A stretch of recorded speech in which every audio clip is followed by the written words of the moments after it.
We live in an age of industry and development. It's an uncomfortable fact, but the truth is that most of the raw materials used for building our houses, our cities and our towns come from quarries just like this one. But it's not all doom and gloom. Here in North Shropshire, there's a surprising and inspiring wildlife story to tell.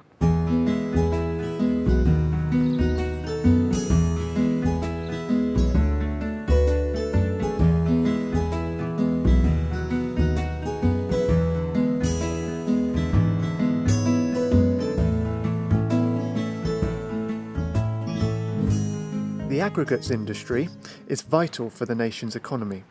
In 2010, 47 million tonnes of sand and gravel were extracted from quarries like this one.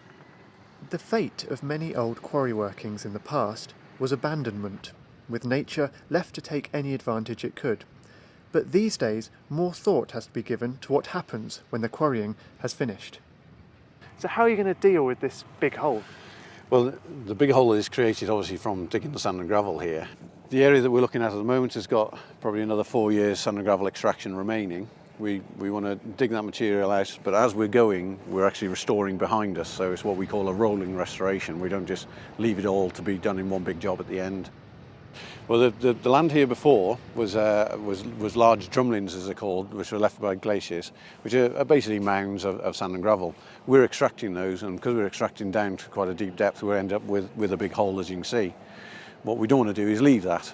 We were only borrowing it in the first place. We want to put it back to something beneficial. Part of that is agricultural restoration. The next part of it is using all materials that we didn't want for our sand and gravel. We use those materials still on site. They don't leave. We keep them here to backfill the areas that you've seen in front of us. We then actually take the soils, put those back on. But over and above just producing agricultural land, what we're trying to do is create something that's more beneficial to the local environment here. We try to actually create some wetland areas that are going to bring in biodiversity to the area, attract wildlife to be here, rather than just simply bland agricultural land as it was before, as some people will say. We're actually creating habitat. So we're borrowing it, but actually going to put it back to something more beneficial to the local community. This is not just about filling in holes. Tudor Griffiths, the owners of the Wood Lane site, are making hills as well to recreate the undulating landscape of this part of Shropshire using the rubbish we all throw away. But for me, the most exciting thing is the creation of a whole new nature reserve. It's hard to believe that this used to be a quarry too. It certainly looks well designed for wildlife.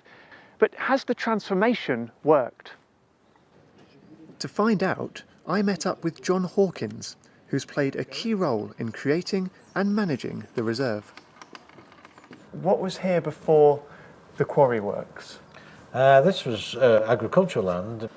It was very wet field, attracted a number of species coming through, and especially little ring plover and lots of lapwings, and also other interesting birds. And bird watchers used to watch from the lane over there and put their records in a little tin box for everybody to have a look and see what it was about. Have you always been keen on birds, always been a keen bird watcher? Oh yes, I've always been a keen bird watcher, and that's really why the reserve is here.